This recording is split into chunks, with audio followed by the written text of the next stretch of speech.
should be when they're trying to get. All right, well, good morning, everyone. I encourage companies. I'm Rob Atkinson. I'm president of the Information Technology and Innovation Foundation, which is a think tank here, several blocks away. Oh, sure. And I want to have the honor of moderating this really great panel this morning to dig a little deeper into exactly what we're talking about when we're talking about data and the role that data will play in innovation and driving important change in our society.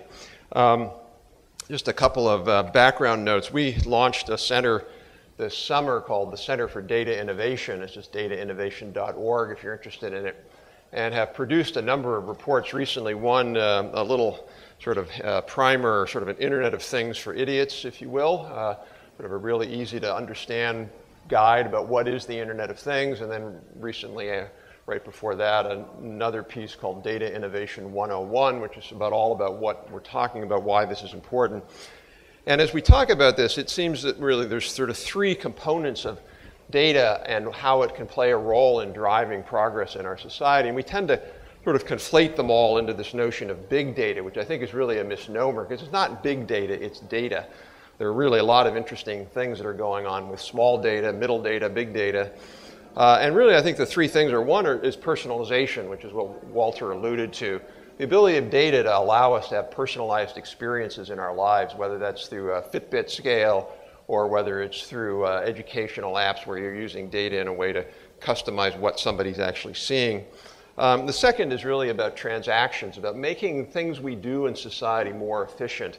I had the pleasure of meeting recently with the team who lead this thing in Boston called BUMP, which I know Nick knows quite a lot about, which is a really cool thing. It's an iPhone app, and an Android app now, where they use the accelerometer in the phone and the GPS to note when someone in driving their car in Boston goes over a bump, a pothole, or some other kind of bump in the road.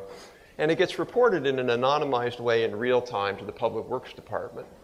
So they can respond to potholes now in 30 minutes. And this is just this sort of amazing thing that's sort of totally just crowdsourced, if you will, and something that could be applied anywhere around the world. And then the last is really about learning, and that's the ability to take all this data and then learn things about it that we just didn't know, and that's particularly important in healthcare, which Esther can talk about. So I want to just quickly introduce our three speakers. From starting on my right, Nick Sinai is the U.S. Deputy Chief Technology Officer in the White House in the Office of Science and Technology Policy. And Nick focuses that's a large portfolio that whole office has, and Nick's part of it is really around innovation and entrepreneurship, and in particular around data. He previously served as the Energy and Environment Director on the FCC's National Broadband Plan. He has been a venture capitalist in his past life, both an executive and advisor role in several clean technology companies in Boston. Was also at Polaris Venture Partners, which is a venture firm in the Boston area. So Nick's real charge at the White House now is really about leading a lot of the big data and data innovation and open data, open government initiatives, which he will talk about. Esther Dyson is the chairman of Adventures Holdings and the founder of Hiccup.co for Health, which is the Health Initiative Coordinating Council. Hiccup is an open source initiative devoted to defining and testing a business model for investing in health. Esther's been a leader in this whole space, has been investing and nurturing startups in a variety of areas around IT, including an investor and director of a company that was in the news a lot last week and will continue to be in the news, 23andMe. If you haven't had your genetic test done, you're out of luck, at least for the time being. We stopped marketing, not selling. It's still available. I can't promote it. But I can answer questions accurately. I can promote it. It's really cool. I did it, and it's really an amazing thing. You learn a lot. She sits on the board of a number of nonprofits, including the Sunlight Foundation and Personal Genome Foundation and others. Was the founding chairman of ICANN back from '98 to 2000, and had also wrote the best-selling book, Release 2.0. And finally, Michael Flowers is the Chief Analytics Officer for the City of New York, which is really, if you pick one city that's done the most on using data to drive transformation of government, it has to be New York City under Mayor Bloomberg's leadership. He now leads a team of data scientists in analyzing city data from over dozens of city agencies. Prior to joining the New York government, Mr. Flowers was counsel to the U.S. Senate Permanent Subcommittee on Investigations. He was also Deputy Director of DOJ's Regime Crimes Liaison Office in Baghdad, and had a federal district court in Philadelphia. So at some point, I'd really love to learn how you took all of that sort of crime fighting and, sorry about that, all that crime fighting and turned it into all these great things you're doing in New York. So let me start with Esther, because I want to start off by talking a little bit about sort of why do we care about this? What is the real promise of the ability to get all this data, do analytical things with it, and then act on it? And clearly one of, I think, the biggest and most important area going forward is going to be healthcare. What's the promise of being able to use data in healthcare? Why do we care about it? Well, what's it going to do? The biggest problem is we don't need no stinking healthcare. We want health. And so the real opportunity is understanding how to keep people healthy rather than to repair them after the fact. The challenge, of course, is that we have a lot more data about sick people because they go to hospitals, they get measured, you can do clinical trials and really poke around and find out a whole lot. But what we don't know, we suspect, is what's the process by which a cute 6-year-old girl becomes a chunky 10-year-old girl, becomes an obese 16-year-old, becomes a diabetic 21-year-old, and all the social things that go along with that. You know, in the meantime, she has a child, she can't pay her rent. You know, these pathologies are real, and it's an interaction of all kinds of social factors, including health. But the costs, whether you're Republican or Democrat, you really don't want to pay the costs of people's health care if you can upfront figure out how to keep them healthy without being too interventionist. So the thing I'm doing is a 5-town study where it's presented as a contest to get people motivated, where we're going to go in and find 5 towns that would like to dramatically improve health with everything from better care in hospitals, but also changing the food supply, school lunches, bike share programs, and see what happens so that instead of evidence-based medicine, we can actually have evidence-based health. And you know, at the end of this, we expect to see not just better health, but also more graduations, less absenteeism. It's trying to get people to go back to thinking long-term and to give them evidence of the benefits when they do that. So how does data play a role in that process? How do you get the data? How do you make sense of it? Right. First, you ask for 5 communities that have already leaned in and are collecting data. Then, rather than say the government wants to inspect you, you say, here's a contest. In order to win the contest, you need to have a baseline and show improvements. And in every community, I'm sure we will find 20% of the people have no interest in doing this, and they don't want us to come and steal their donuts. But the other 80% at least might be interested. And if you take an isolated community, instead of asking people to count calories, which even if they want to, they won't do accurately, you can talk to the supermarkets and get a sense of the entire food supply in the city. We will be going to food companies and restaurant chains and saying, here's a test market for you. We know you'd really like to sell healthy food, but it's just those short-sighted shareholders and the competitors, but here's a test market. Everybody's going to be trying to sell healthy food. We'll have various kinds of subsidies for healthy food because you can't penalize bad food, but you can subsidize good food. So collecting data like that, measuring and weighing children, yeah, we'd love to have even 30% of the population wearing Fitbits and just see what happens. And then related to this, you mentioned sort of the ability to learn things from that. We did an event a couple of years ago on this notion of what's called the Cancer Bioinformatics Grid, which is an NIH-led thing where they have created this data and analytical tool to understand cancer and cancer treatments. And they've had some really amazing success with it, particularly with childhood cancer.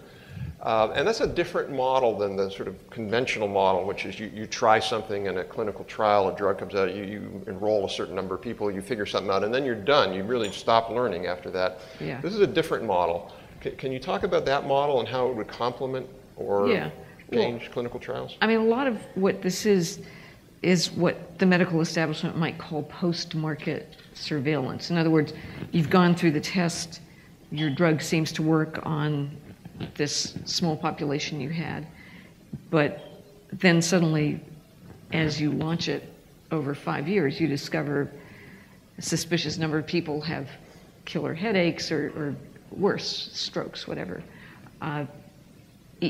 Quite outside the hiccup cities, yes, people are collecting more data.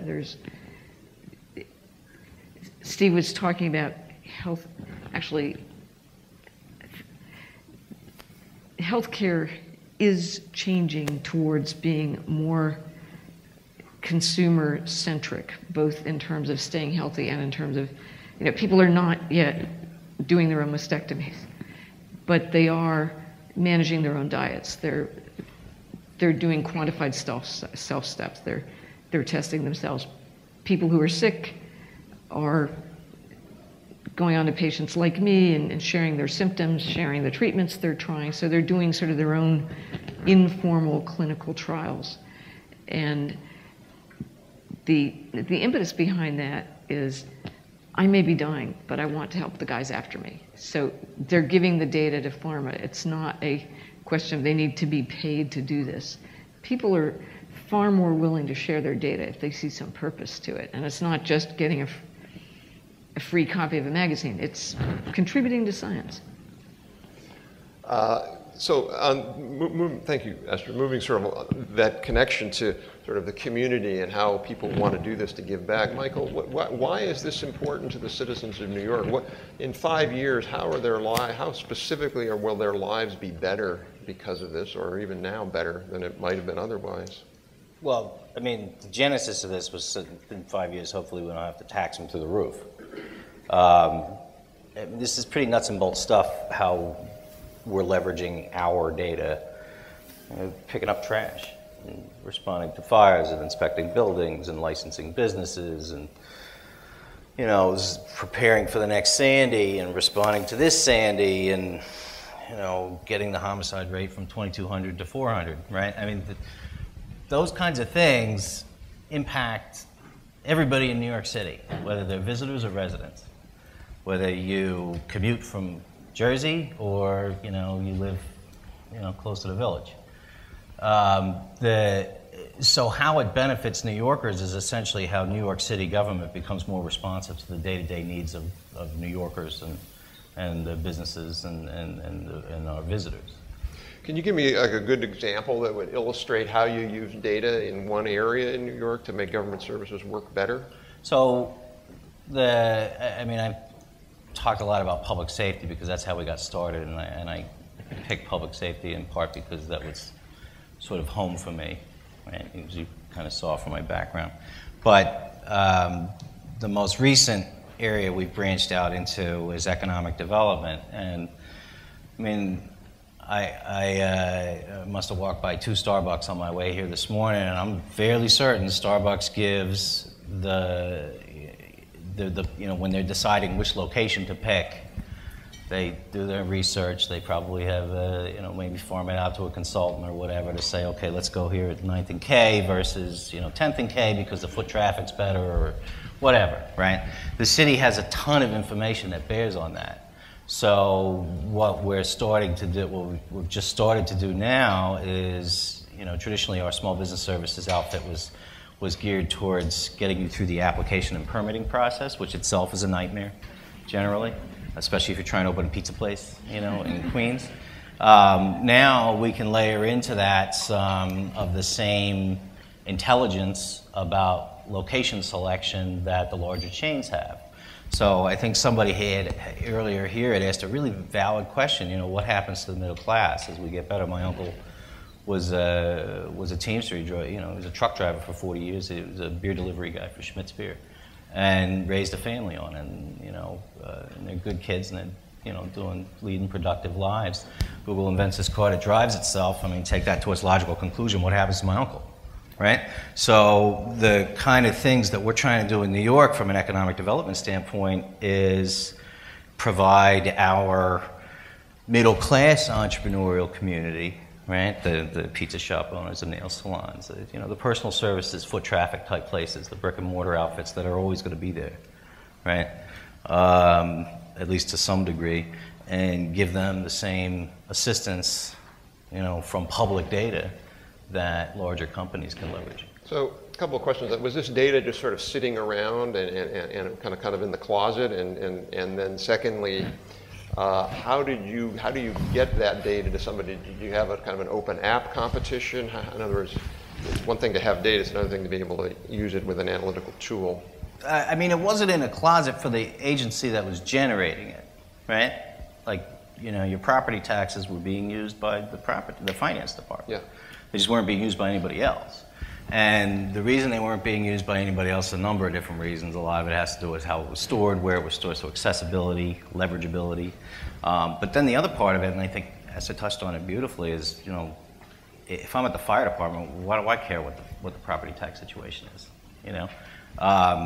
What data science has allowed us to do is say, actually, you should care, right? Because if you're deadbeat on your taxes, then that place is more likely to go up in flames. So these are places that we should be focusing on. So we've always had that data. Now that data has grown, and by we've always had, certainly, since Bloomberg started in 2002, I guess he took office. The city dramatically scaled out the amount of data and leverageable data that it generates.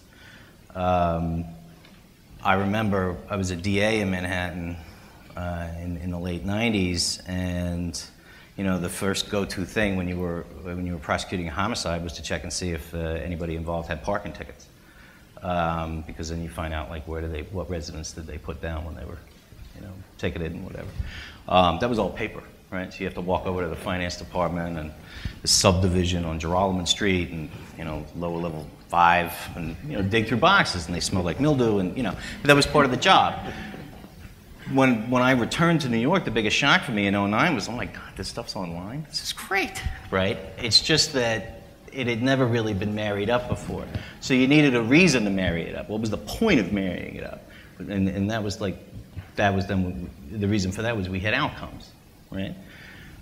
New York City, its population continues to grow, thank God. It's a great thing. We love that people want to move to New York.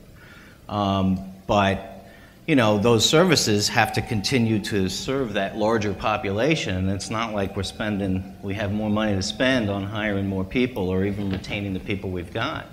So this more with less thing is about, elevating the ability of the city to serve a growing population. And as I said, this is nuts and bolts stuff. I don't care what's going on. I don't care what your technology is. Fire's going to happen. Crime's going to happen. Businesses are going to open and close. Water has to come out of your tap when you, turn it on. And it has to be poison-free. These are things that we are leveraging our data to do. So I want to turn to Nick, but quickly, Michael, before I do that, you said that buildings where you don't pay your taxes are more likely to go up in flames. Is that something you learned because of using data in connection, or is this just something that people already know? It's something we learned as a result of an analysis we did because of some deadly fires that we had. But we deconstructed those fires using the data from across the agencies. It was all an exercise to determine what do we know about these places that had these horrifying outcomes, right? And then the action item there being, what can we do about them, and as a result, we were able to tell very quickly, places that had that were in arrears on certain payments, whether it was your bills or your taxes or whatever. They happened to have, a statistically significant relationship to whether or not you were going to have a fire that had injuries or deaths involved. Interesting. Yeah. Good, thank you. So, Nick, you're sort of, you're not supposed to say this much, but you're at the highest level of all of this in the pyramid, if you will, and sort of thinking about not just about how you can use data within the federal establishment itself, but how you can open up data so that state governments use it, local governments, private industry. Do you want to, just first of all, just quickly describe sort of what you're doing in the administration around the Open Data Initiative? And then secondly, what are some of the big benefits that you see from that really working out? I know Blue Button and some other things, but maybe you can just share that with us. Sure, happy to, and glad to be here. So I help lead the President's Open Data Initiatives under the leadership, of course, of US CTO Todd Park. And the Open Data Initiatives are about taking US government data and making it more available, machine readable, and useful for entrepreneurs and innovators to do all kinds of great things, but also for government to use as well. And journalists. And journalists to kind of advance efficiency and transparency in government as well. For all of these purposes. And so we've been putting thousands, tens of thousands of data sets in health and energy, education, public safety, and global development on data.gov and making them available for the first time. And they're being used in all kinds of tremendous ways. This is, as Steve had talked about, modeled after putting weather data out there. The National Weather Service and NOAA has essentially a $5 billion economy built on top of weather data, and yet they're still just kind of scratching the surface. So they collect 19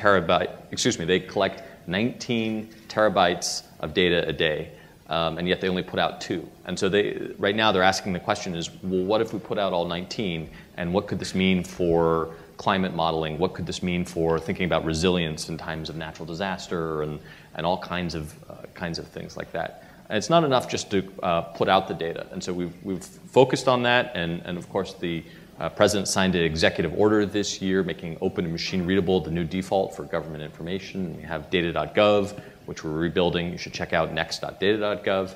But it's also important to engage the users of the data in kind of very concrete ways. And so that's why we've had data jams and data paloozas, these workshops and summits to celebrate and catalyze the use of the data in ways that help the American people. So let me give you an example of a company, of an entrepreneur using the data.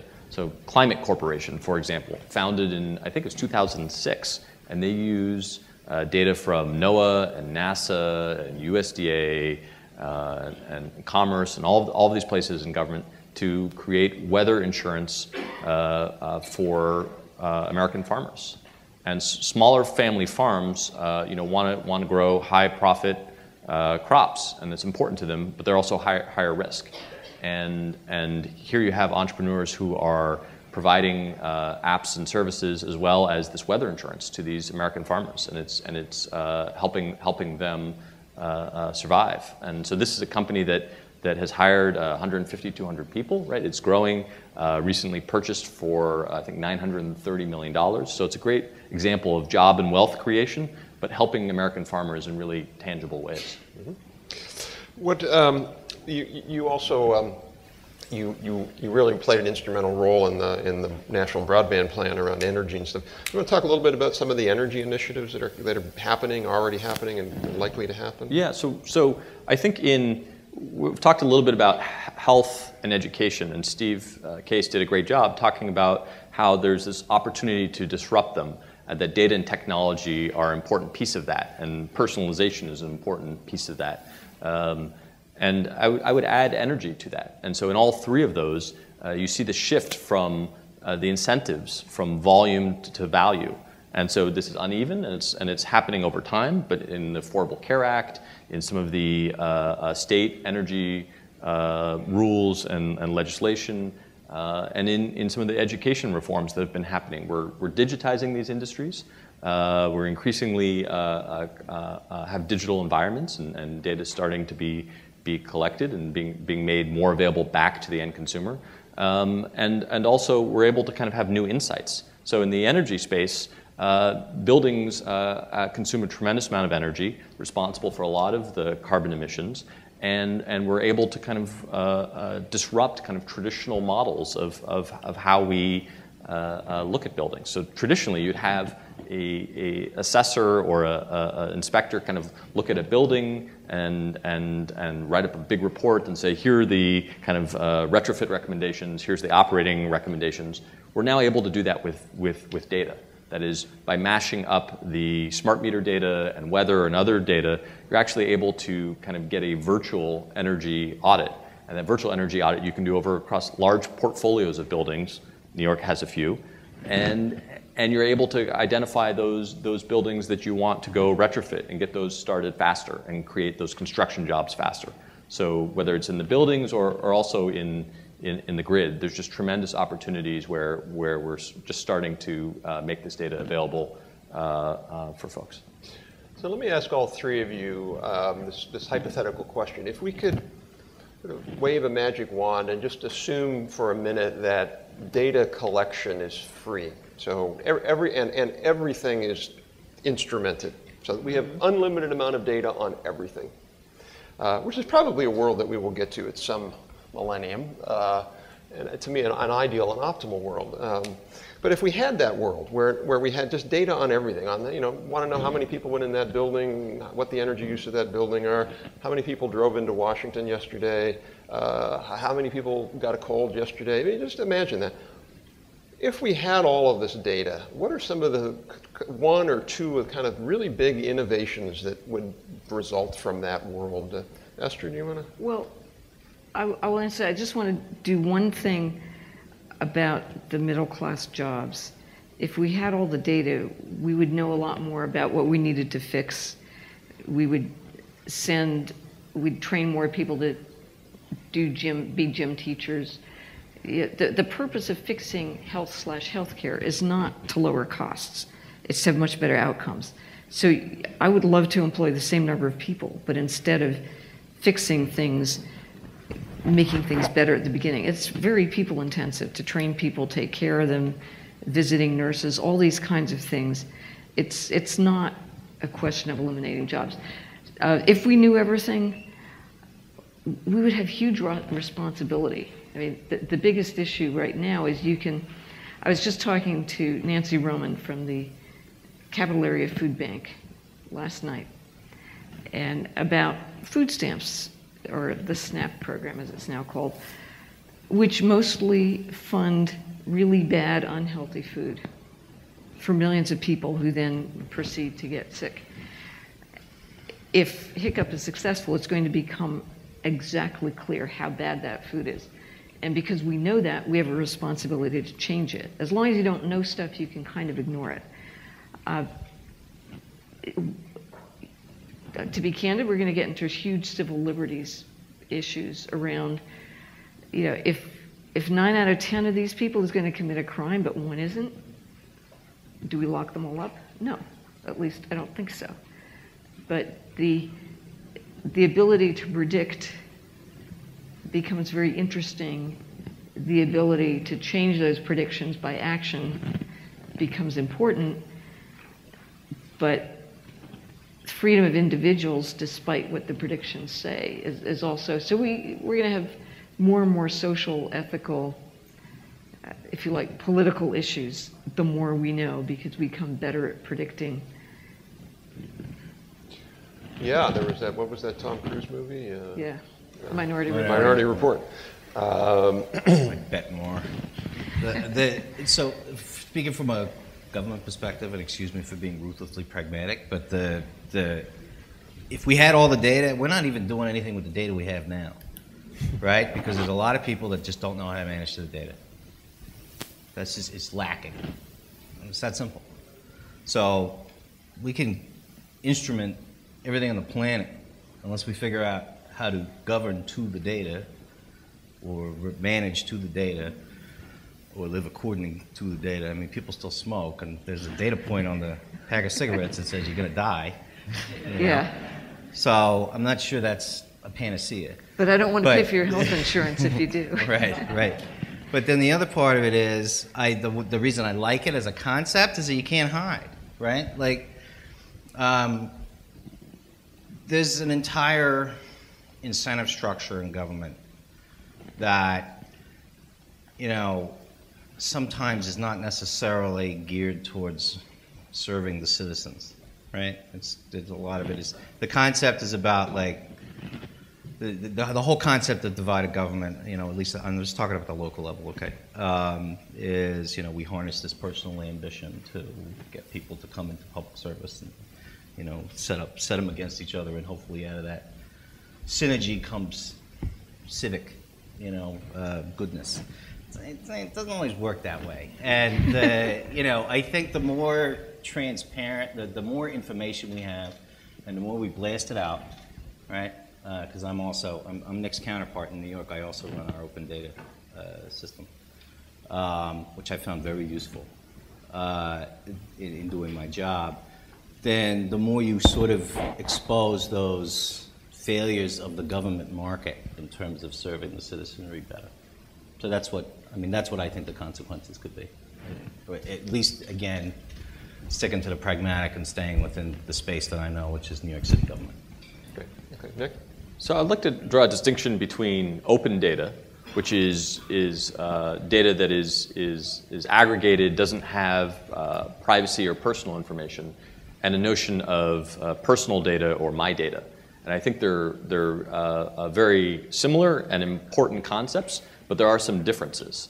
And so when you think about open data like weather or kind of hospital charge information that we released earlier this year about the 100 most common inpatient charges, like a hip transplant, and you could see the disparity of from one hospital a few miles down the road from another. It costs $20,000 in one hospital, $100,000 in another, and the input costs can't explain that. There's actually a great New York Times article yesterday about the charge master in healthcare. But that's open data, right? That is either aggregate information or information not related to people. There's this notion of personal data, and I think there's a different set of concerns and safeguards that we have to deal with.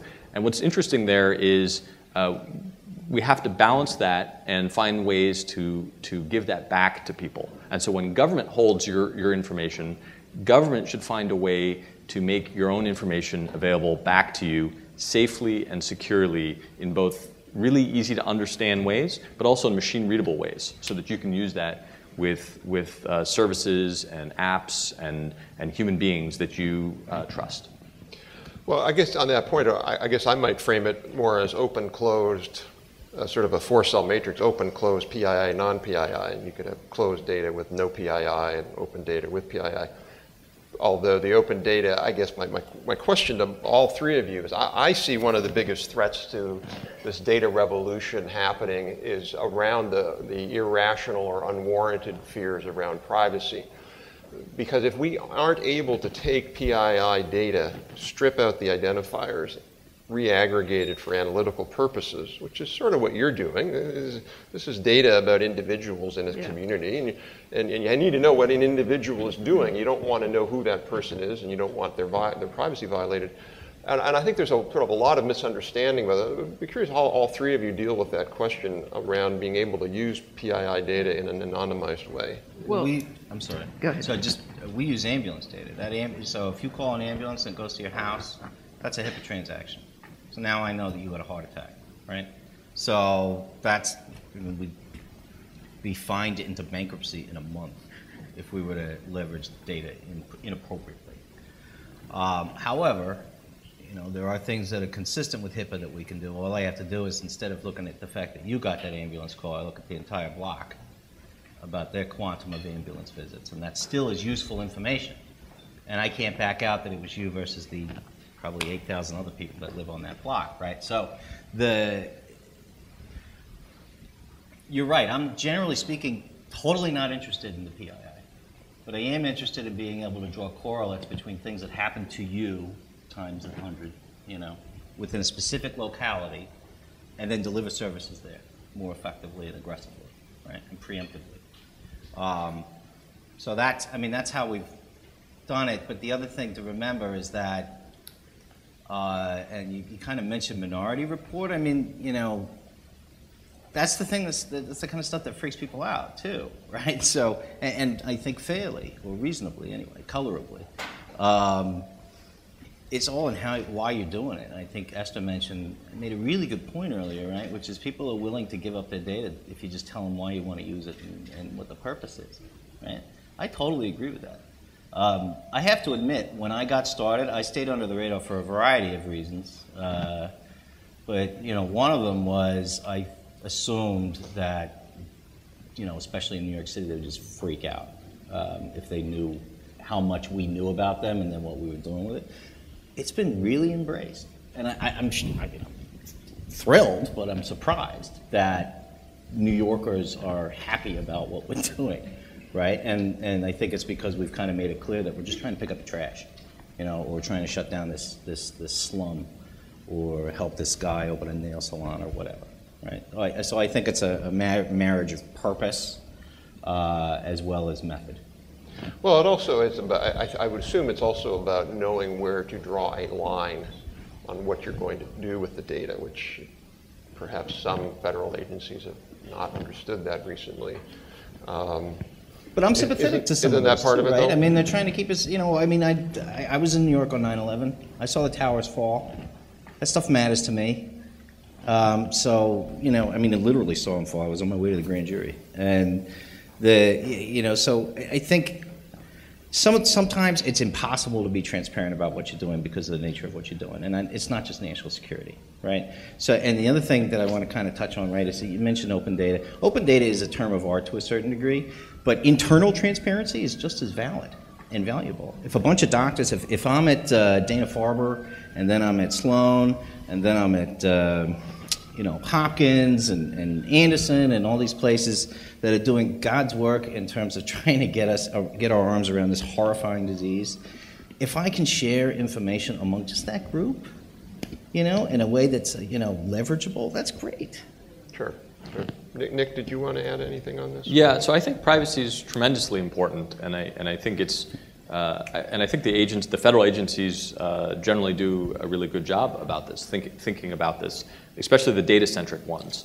I actually wanted to draw a distinction because oftentimes we talk about non-private and or we talk about public and non-public information, but there's actually this middle ground of what we call restricted information, where it may have PII or it may have other information that is sensitive, but if you can make it available to qualified parties, to research institutions, to folks who are going to not re-identify folks, there's actually tremendous insights and opportunity set. And so the research community, say in healthcare, knows this well, and there are agencies like Census and NIH and so forth that really understand this notion of we need to put certain safeguards, whether that means you come into our data center, whether you have a virtual data center, whether you have kind of medical researcher kind of liability rules around those. But you know, there's just massive amounts of information in that middle ground of restricted data. And the more that we can kind of advertise that we have that with these kind of safeguards around, that will lead to all kinds of new medical insights, for example. Go ahead. So you can make this nice 4-quadrant chart, but the reality is you usually cannot guarantee that PII can be sufficiently anonymized. So you're better off not making that promise in general. It's actually, as you start to aggregate things, as people have shown many times, starting with genomes on the one hand or AOL marketing data on the other, you can often identify an individual. But if we can personalize everything else, we should also be able to personalize the form and uses of data collection so that, you know, get as many people as you can to let their data be open, but then be able to keep other people out of the database. That's something that is possible. So I think this is a really interesting point that is highly contentious right now, because I actually disagree with you, Esther, on this point. I don't think it's always possible to re-identify. I think that... Not always, but enough that you can't generally promise. HHS has a set of people there whose only job, they're statisticians whose only job is to look at requests to use personalized health data and to assure that the way they re-aggregate it protects privacy. So I actually think that those data scientists do a pretty darn good job of that. So I would agree. I mean, the federal agencies who are data-centric agencies that have a lot of personal information spend a lot of time thinking about this, and they have a lot of safeguards and procedures. And so in some cases, the Census Bureau, when they're giving out information, and if they have a 65-year-old who is going to college, and that college is in a rural district, et cetera, they will fuzz up that data. But I understand. I'm not trying to throw stones at the government. I'm simply trying to say there's a better solution, which is much more open, even PII data. Just don't promise. I mean, it's the more data you get. So there's this guy called Jeff Jonas.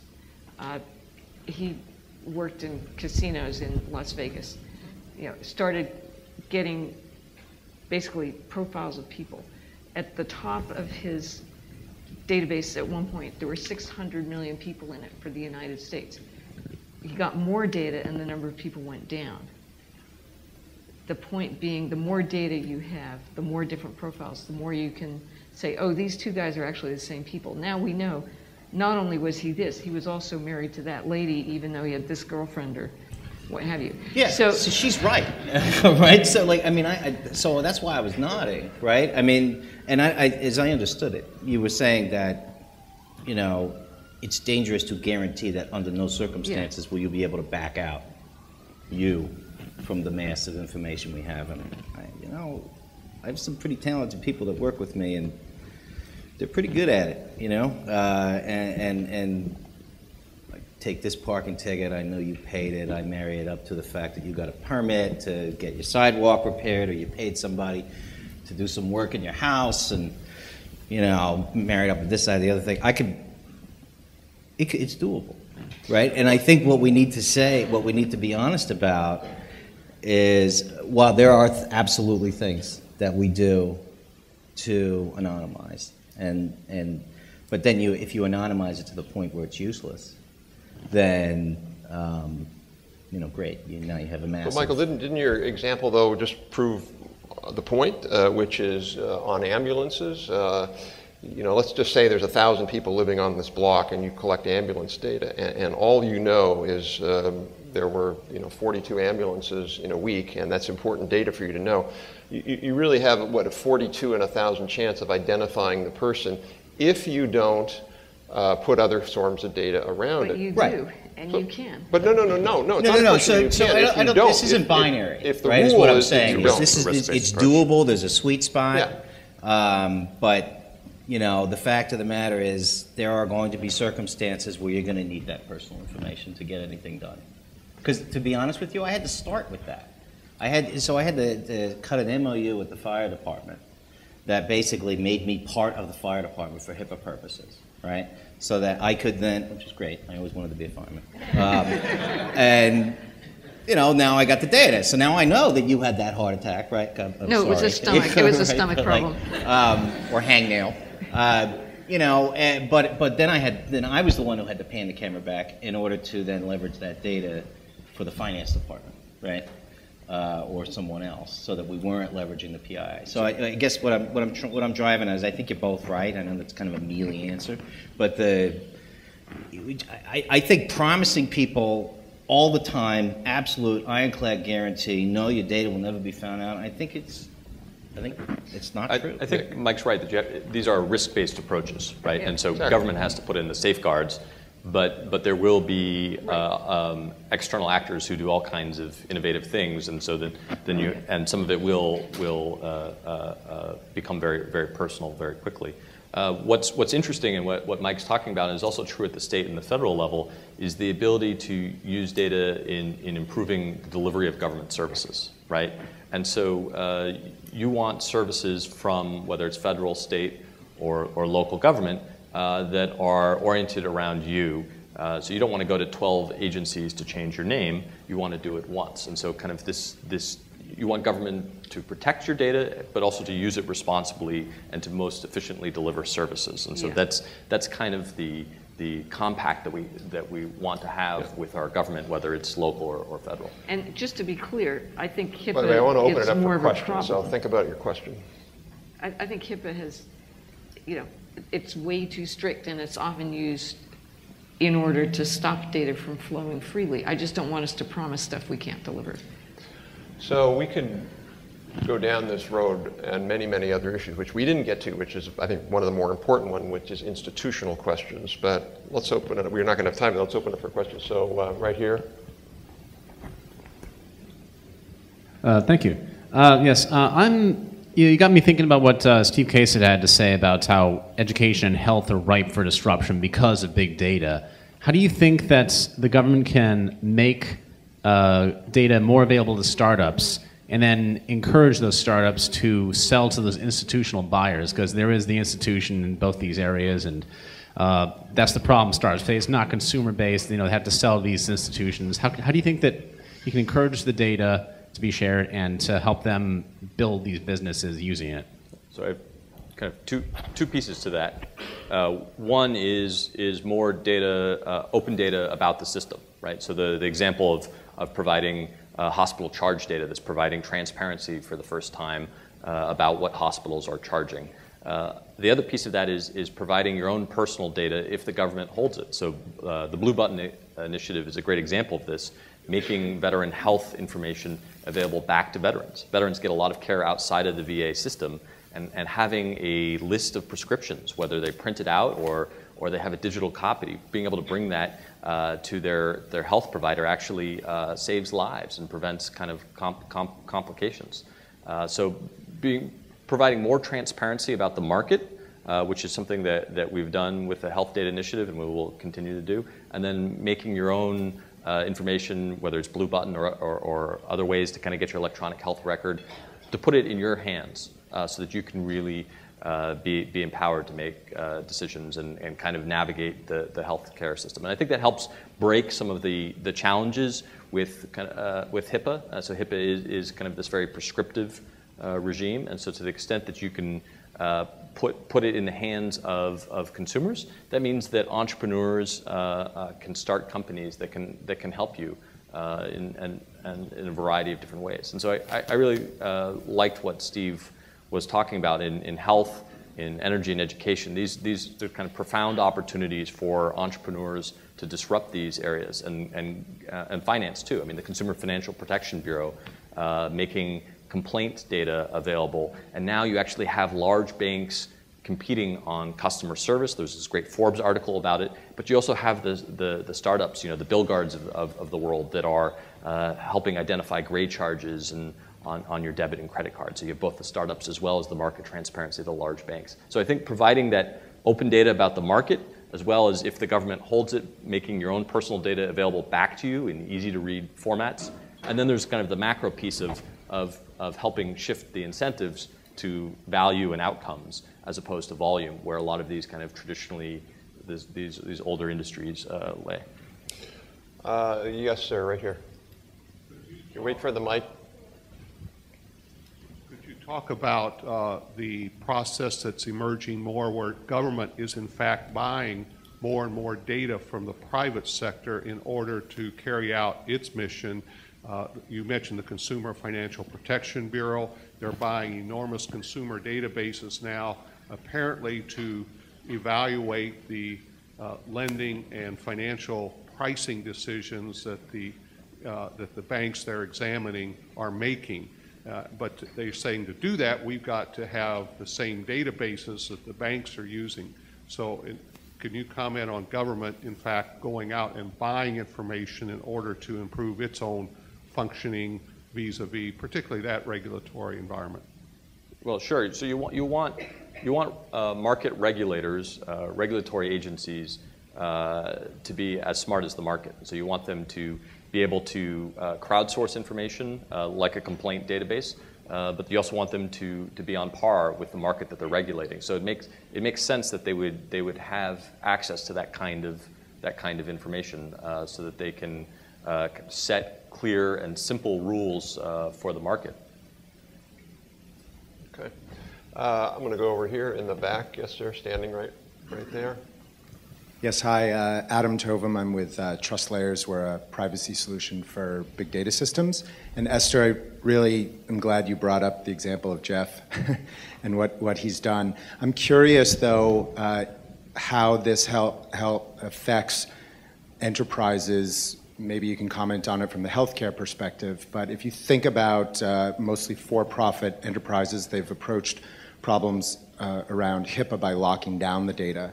What you're talking about a new level of transparency, it's a new type of tracking and monitoring, and probably requires a lot more care for HIPAA as a privacy concern, not just solving for the security data leakage part of it. Do you see companies able to embrace that and think about how that data is used and less so about who has access to the data? I hope the question is clear. It's not that clear, but I mean, what I do see, number one, people giving up more data voluntarily because they see some purpose to it, but being able to define and be reasonably secure without a guarantee that the data will be used for that and those purposes only. The problem with HIPAA is it was applied much too broadly, and to be candid, was often used as an excuse not to move data around because it was simpler to use an excuse than to do it.